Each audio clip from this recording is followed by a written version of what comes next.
Mr. President, I want to talk about the Affordable Care Act. I've long been concerned that this is an act that just simply won't work.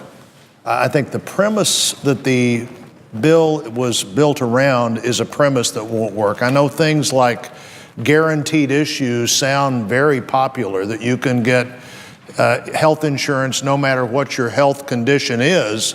But the problem with getting insurance after the fact, as one of the potentials, is it discourages getting insurance before the fact. Getting insurance after you're sick is like getting fire insurance after your house is on fire.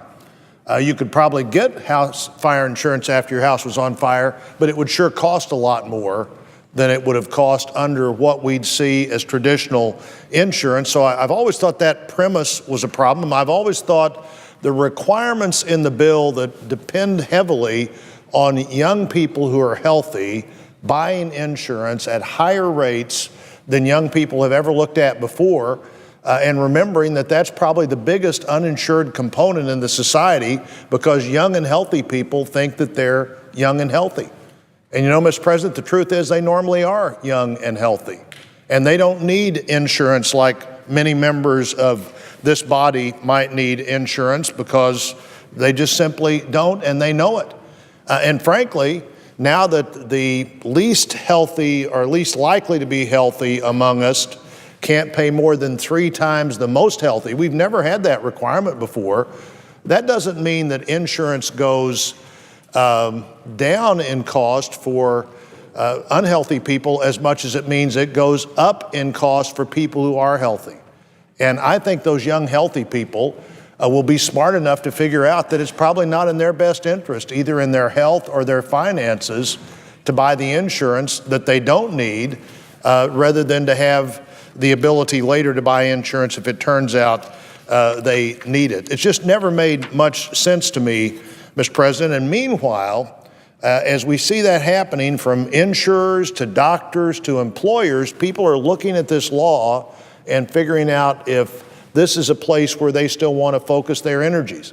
I met with a number of doctors this morning who talked about how doctors are selling their private practices to hospitals, and how specialty doctors are not going into specialty medicine because the cost is too high for the reward they might get. I've talked to employer after employer after employer who said, we've done all we could to provide the insurance we've provided, but we can't meet these new benefits and still stay in business. Or even more employers who said, we may not let anybody go who's a full-time employee, but in the future we're going to hire more part-time employees because we don't have to cover those part-time employees under the law. And then as people are leaving health care behind, they're leaving their obligation to help provide health care behind, they keep getting different messages, Mr. President, from the federal government itself. Not too long ago, the supporters of this act, and I've never been one of them, I'll admit that right up front, but the supporters of this act were saying, we're going to stick with this, we're going to implement it, we're going to stay fully committed to it. But while we were gone last week, the administration announced that in fact, they did it on a blog posting, which I suppose is a way to announce something that is as consequential as this. It certainly got a lot of attention, but the blog posting said that the insurance reporting rules and penalties would be delayed for another year for employers. So suddenly one of the wheels on this bicycle is gone. The employer who was going to have to provide insurance or pay a penalty now doesn't have to do it, but apparently the individual who was going to have to buy insurance for themselves if it's not provided at work has to. At the same time, the administration announced that the income verification to have taxpayers help pay for a person's insurance would be waived. Now remember, the income verification for any person or family at less than 400% of poverty, which is a pretty big number, it's around $90,000 for a family of 4, you get some taxpayer assistance to pay for your insurance. But now you don't even have to verify your income to get that. You can just say, here's my income, and whatever it is, I'd like to have the taxpayer insurance based on what I believe my level of income would be that I'm willing to tell you about.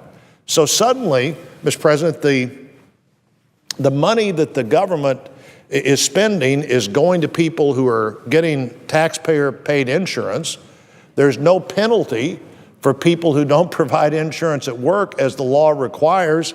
And so for a law that I've had problems with all along, I have even more problems now. It's like, never mind the employer mandate, never mind the individual income verification to get taxpayer assistance. How could you take those two principles out of that law and expect it to be implemented in a fair way? The new plan apparently is let the government sign as many people up as they can for government-assisted insurance. Now, I understand why that might be the most popular aspect of this bill. One of the great principles of society and people is when somebody is giving you something, you're usually more glad to get it than you are when somebody is taking something away from you. But in this case, you're taking money from taxpayers to give to individuals, to pay for their insurance, and not fulfilling the rest of the commitments of the bill. The administration obviously believes that paying the bill will make an unpopular piece of legislation more popular. In fact, many of the administration's advocates are talking about how politically smart it is to put off the implementation of this bill for employer-based insurance till after the next election. You can't hardly find a story about this without talking about how shrewd it is that we're putting this off until people have voted one more time before they really find out what's in it. You know, there were no real rules that came out until after the 2012 election. And then suddenly, after the 2012 election, between then and the end of the year, there are 20,000 pages of rules. Rules that nobody saw before Election Day, but suddenly the 20,000 page of the rules, 7.5 feet high, 7.5 feet of rules that will be challenging to comply with, but more importantly, nobody saw them before the 2012 election. Now nobody has to have a penalty as an employer until after the 2014 election. I think I'm beginning to see a pattern develop here, Mr. President. And the pattern is when people find out what's in this law, they're not going to like it.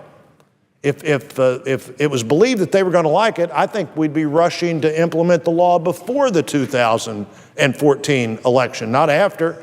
I think we'd have been rushing to have the 20,000 pages of regulations out before the 2012 election, not after. They had 3 years to get the regulations out before the 2012 election, 3 years. But they all come out after November.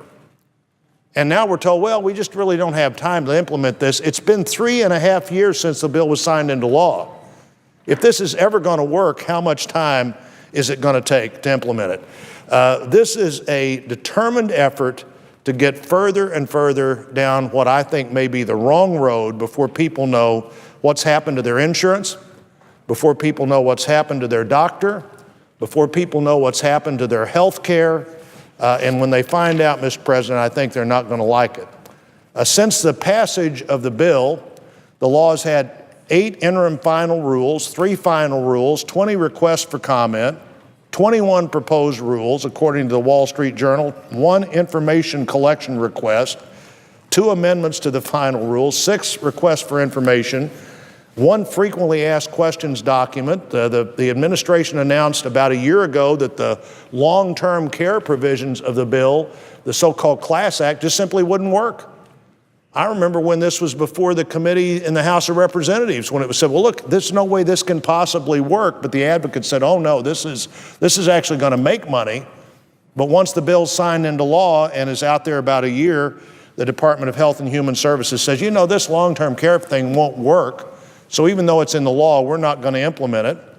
Then a few months ago, they announced we won't have the small business exchange available in January of 2015. It'll be at least another year for that. And the very same week that they said we're not going to have income verification, we're not going to have the employer mandate, there's another 606 or so pages of new rules and regulations. The rules and regulations seem to come out, but nobody seems to want to implement the law. 3.5 years to get ready. Now, can't get ready until after the next election. If employers should have a delay, so should individuals and so should families.